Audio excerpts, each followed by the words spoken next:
Bienvenue sur ESAE Télévision, c'est le 19h dans un instant, le sommaire.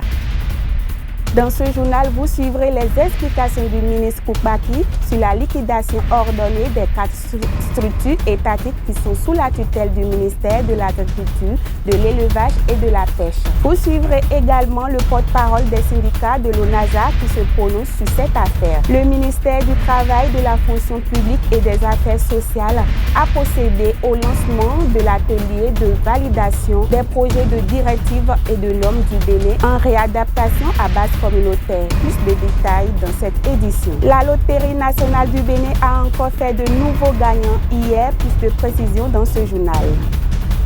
Le Conseil des ministres hebdomadaire s'est tenu hier sous la présidence effective du chef de l'État, Patrice Talon.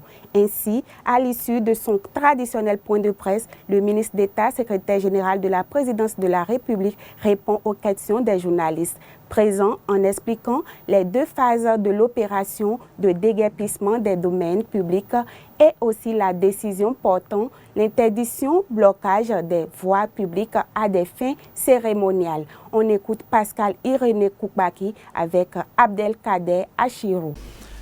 L'opérationnalisation est simple une fois qu'on a défini les 2 phases. Je dis la première phase concerne la libération des axes principaux. Il y a des axes nobles dans notre pays. Il y a des axes nobles. Vous prenez par exemple le Sékou Touré. C'est un axe qui est le boulevard Sékou Touré, c'est un axe qui est noble. Vous prenez le boulevard de la Marina. C'est aussi un axe qui est noble. Donc, nous avons des axes nobles dans nos villes. Ces axes nobles ont été identifiés par les spécialistes de l'urbanisme et des infrastructures. C'est la moindre des choses. Mais ces axes nobles seront nettoyés. Et vous avez vu qu'on a commencé à marquer des croix rouges dans les domaines en question. On dit, le Conseil réitère, que le 31 décembre 2016 au plus tard, tous ces axes identifiés dans la première phase devront être libérés. Donc on verra bien. Moi j'ai devant ma maison une petite portique. J'ai déjà reçu ma croix. Et donc je vais m'exécuter avant le 31 décembre. Tout le monde doit pouvoir le faire. Bien sûr, il y aura des problèmes peut-être sociaux dus à la baisse d'activité. C'est là où on doit faire preuve de génie pour trouver de nouvelles modalités d'occupation des espaces par ailleurs. Et les maires sont bien identifiés et les chefs d'arrondissement sont également identifiés pour pouvoir trouver des solutions dans les communes et les arrondissements. La deuxième phase, c'est après l'évaluation de la première phase. Donc, au-delà des axes nobles, le travail sera poursuivi. Les voies sont construites pour être libres pour la circulation des biens et des personnes. Mais on les occupe parfois pour diverses raisons. Pour des manifestations civiles, désormais c'est interdit. Les voies sont libres. Donc si vous voulez faire des manifestations, il y a des endroits identifiés pour cela. Et ça donnera l'occasion au secteur privé de construire des espaces pour accueillir les manifestations civiles. Le Conseil a autorisé la liquidation ordonnée des 4 établissements dont l'Office national d'appui à la sécurité alimentaire, ONASA. Les travailleurs de l'ONASA, après avoir appris cette nouvelle, expriment leur désapprobation. On écoute à cet effet Flavien Afouda, porte-parole des syndicats de l'ONASA.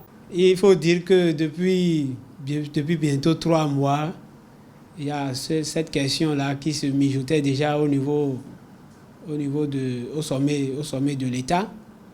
Et nous avons eu déjà les signes depuis un certain temps. Et c'est d'ailleurs ce qui motivait nos manifestations. Nous ne voyons pas les mobiles qui pourraient justifier la fermeture d'un office à caractère social comme l'ONASA. L'ONASA existait depuis plus de 30 ans. Et depuis environ 10 ans, l'ONASA a eu une autre visibilité. l'ONASA va aujourd'hui au secours des populations. Et avec l'ONASA, je crois qu'il y a beaucoup de populations qui se sentent vraiment secourues en matière de sécurité alimentaire. Alors, nous, c'est avec surprise que nous avons eu la nouvelle hier en suivant le Conseil des ministres. Nous, on ne s'y attendait pas. Et nous, on estime que une liquidation de l'ONASA, ce n'est pas à l'ordre du jour. Avant qu'on ne parle de la liquidation d'un organe à caractère social, nous, on a estimé que nous, les travailleurs, on devrait être associés. On a estimé qu'il doit y avoir des études préalables pour évaluer l'impact de la mission de l'ONASA. Rien de ceci n'a été fait. Aujourd'hui, le gouvernement décide de la liquidation. Bon, on attend de voir ce que cette liquidation-là nous réserve. Dans tous les cas, les travailleurs n'entendent pas accepter des décisions aussi fatales. C'est trop facile. Le ministère du Travail, de la Fonction publique et des Affaires sociales, en collaboration avec l'Organisation mondiale de la santé, a procédé ce jeudi 1er décembre à l'ouverture officielle de l'atelier de validation des projets de directives et normes du Bénin en réadaptation à base communautaire. Cet atelier se déroule du 1er au 2 décembre 2016.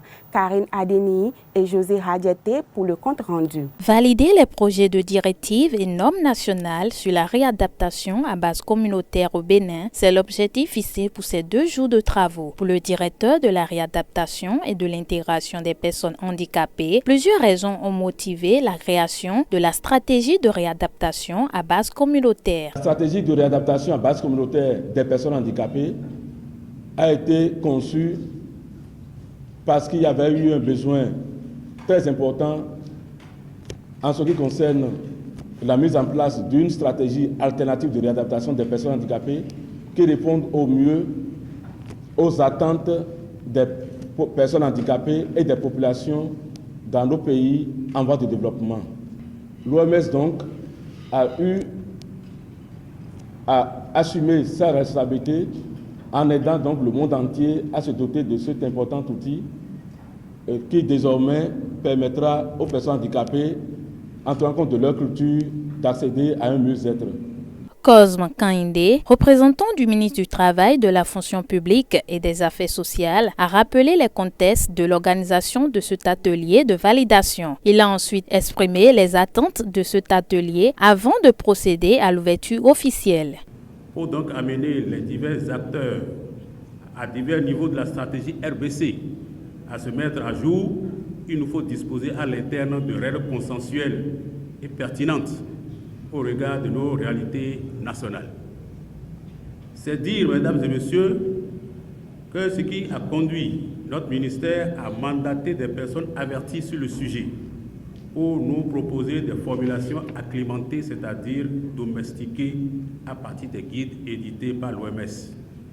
Ces personnes ressources ont travaillé d'arrache-pied pour nous sortir des propositions que le présent atelier aura à apprécier. Au cours donc de ces 2 jours, vous aurez à passer ici.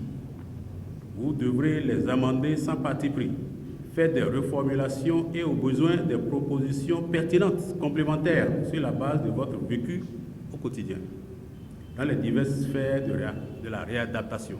J'ose espérer qu'au thème de vos travaux, nous pourrons disposer d'un référentiel pertinent. Dès lors, le cœur plein d'espoir, je voudrais déclarer ouvert au nom de Madame la ministre du Travail, de la Fonction publique et des Affaires sociales, les travaux du présent atelier de validation des projets de directives et normes du Bénin en réadaptation à base communautaire. Rappelons que cet atelier de validation prendra fin demain. La fermeture de 7 organes de presse, à savoir Sika TV, iTélé, Eden TV, Unafrica TV, Chrétienne TV, Béninoise TV et Soleil FM, continue de préoccuper les associations de professionnels des médias. À cet effet, le CNPA Bénin et l'UPMB ont sorti un nouveau communiqué hier afin de juger opportun la couverture de la 8e conférence des présidents des instances africaines de régulation de la communication CIRCAF. Suivez Basile Thibozo, président du Conseil national du patronat de la presse et de l'audiovisuel CNPA Bénin, au micro d'Abdelkader Achirou. Non, la décision de la HAC, c'est une décision un peu particulière qui nous a totalement surpris du point de vue de la forme et du fond. Et, en tant que président du CNPA, le bureau s'est réuni et on a analysé le dossier. On a vu qu'il y a un peu d'essai quelque part. Parce que même au-delà de la défaite judiciaire ou de caractère défaillant, de respect de clauses contractuelles de cette télévision-là par rapport à la HAC, l'urgence ne peut pas être de supprimer ça. L'urgence doit être peut-être à la discussion, à la négociation, à la mise en demeure, à l'avertissement. Ce que ça n'a pas été observé. Et on a remarqué de façon brutale la fermeture de cette télévision et d'une radio. De façon brutale, imminente et immédiate. C'est ça qui est un peu gênant. Parce que, quoi qu'on dise, c'est un espace de liberté qui est supprimé. C'est un espace de liberté qui est mis en parenthèse. Et en tant qu'enseignant professionnel, on ne peut pas accepter que des radios qui utilisent des télévisions, des radios qui utilisent des personnels, des journalistes, et bien ne peut pas être supprimé, arrêté comme ça. Dans un pays de droit, je crois que ce n'est pas une bonne chose. La HAC a une mission régalienne, celle de protéger les organes de presse. C'est vrai qu'elle a une mission de régulation, mais elle a beaucoup plus une mission de protection des organes de presse, radio, télé et journaux. Par conséquent, il doit quand même avoir une sorte de synergie entre la HAC et les organes de presse. Le président de la HAC a argué de ce que c'est les urgences. Où est l'urgence? Qu'est-ce qui est urgent? Qui puisse amener à un patron de la HAC de programmer une sorte d'autodafé sur ces chaînes-là. Pas en mise en demeure, pas en avertissement, mais en suspension immédiate, avec mise scellée sur les potes. C'est que depuis 3 jours, ces radios, cette télévision n'émettent plus. Nous, on a réagi. L'UPMB, le CNPA, on a déjà sorti un communiqué commun pour dénoncer, pour déplorer la situation. Nous avons estimé que c'est un acte attentatoire à la liberté même de la presse. Nous avons sorti un deuxième communiqué hier pour montrer que par rapport à la réunion de SICAF qui a lieu dans les prochains jours, est-ce que la presse aujourd'hui doit être véritablement en position de faire la couverture médiatique de cet événement-là? Parce qu'il est quand même bizarre, il est antinomique, il est contradictoire. Qu'à la veille d'un événement important que la HAC veuille organiser, les 6, 7 et 8 décembre prochains, où près de 35 délégations et 150 délégués seront au Bénin, que la HAC décide même de supprimer les organes de presse, il y a problème. Il y a antinomie, il y a contradiction. Donc on ne comprend pas ça. Donc on a sorti un deuxième communiqué pour montrer, demander à interpeller les patrons et un salle des organes pour demander s'il est alors opportun de couvrir cet événement-là. Et nous continuons de mener la négociation pour qu'au finish, on ait la réouverture immédiate de ces chaînes-là. La Loterie nationale du Bénin a procédé hier à la remise de chèques à d'autres heureux gagnants du pari mutuel urbain. La dite cérémonie a eu lieu dans l'enceinte de la direction de la loterie. Le point avec Scholastique Azoman et de José Radjeté. La Loterie nationale du Bénin a une fois encore fait des heureux gagnants. Ils sont au nombre de 4 à remporter le jackpot d'une bagatelle de 14 694 505 francs. Le pari mutuel urbain est un jeu de la Loterie nationale du Bénin. La cérémonie officielle de remise de chèques a eu lieu ce mercredi 30 novembre dans l'une des salles de cette institution financière. Une cérémonie qui a connu la présence de la première autorité de la Loterie nationale du Bénin, Gaston Zoussou, qui a lancé un appel d'espérance à la population. Du bonheur encore, en prenant les risques normaux de la vie, par le travail, par le jeu, par l'ouverture d'esprit, par la tolérance, dans l'amitié, dans la concorde. Ne soyons pas du nombre de ceux qui ronchonnent contre la vie. Ne soyons pas du nombre de ceux qui maudissent ceux qui sont dans l'effort ou sur le chemin de la réussite, surtout quand il s'agit de la réussite pour le bien de tous. Soyons du nombre des espérants, de ceux qui espèrent, de ceux qui sont convaincus que demain sera meilleur. Soyons du nombre de ceux qui disent, comme nos aïeux le disent, que les deux cuisses qui ont tenu l'enfant mort vont tenir l'enfant vivant, gigotant de santé. Soyons rigoureusement engagés pour bâtir, pour servir généreusement, servir passionnément. La Loterie nationale du Bénin s'est assignée pour mission d'améliorer les conditions de vie de la population. L'un des gagnants exprime sa satisfaction et invite la population à toujours jouer. Je suis très content, joyeux, surtout que nous tendons vers la fin d'année avec des projets en cours. Je pense que ça va pallier à quelque chose dans la famille. Moi, je suis déjà en construction, je pense que je vais pouvoir achever. Voilà, c'est l'un de mes projets importants. Ça fait plusieurs fois, je gagne des lots, mais pas des lots aussi importants. Mais tu as jeté son regard merveilleux sur moi et le jackpot, je l'ai sauté. Toujours continuer à miser, que ça va sourire un jour. Une cérémonie riche en couleurs qui a pris fin par une belle animation culturelle. La 9e journée mondiale de la lutte contre le sida est célébrée ce jour. Le thème retenu cette année est « Levons la main pour la prévention VIH ». Tatiana Nkpade pour le point. Établie en 1988 par l'Organisation mondiale de la santé OMS et approuvée par l'Assemblée générale des Nations unies, la journée mondiale de lutte contre le sida a lieu tous les 1er décembre de chaque année. Elle est l'occasion d'une mobilisation mondiale contre le VIH-Sida où des actions d'information, de prévention et de sensibilisation sont conduites. Cette journée est aussi celle de la mémoire et du souvenir en l'honneur des personnes décédées de la maladie. Le sida, entendez, syndrome immunodéficience acquise, est une maladie qui se soigne désormais et avec laquelle on peut vivre. Un peu partout dans le monde, de nombreuses activités de sensibilisation sont organisées. Il faut dire que le virus continue de se propager à l'échelle internationale, continentale ou nationale et l'OMS dénonce le manque d'accès au dépistage et au traitement à l'occasion de la 29e journée mondiale de lutte contre le sida qui a pour thème « Levons la main pour la prévention VIH ». Selon les estimations de l'OMS portant sur 2015, 40% des personnes porteuses du VIH ne connaissent pas leur statut. Au Bénin, la mise en œuvre du premier plan national d'élimination de la transmission de la mère à l'enfant ETME de 2012 à 2015 a permis de marquer des progrès importants. Un progrès qui est passé de 645 en 2012 à 925 à fin 2015, de même que l'amélioration de l'accès aux traitements antirétroviraux pour les femmes enceintes séropositives est passé de 43% à 99% pendant la même période. Précisons que le deuxième plan ETME lancé par le gouvernement béninois et appuyé par le système des Nations Unies et les partenaires techniques financiers PTF couvrira la période de 2016 à 2020 et permettra d'aboutir à un taux de transmission du VIH mère-enfant de moins de 5%.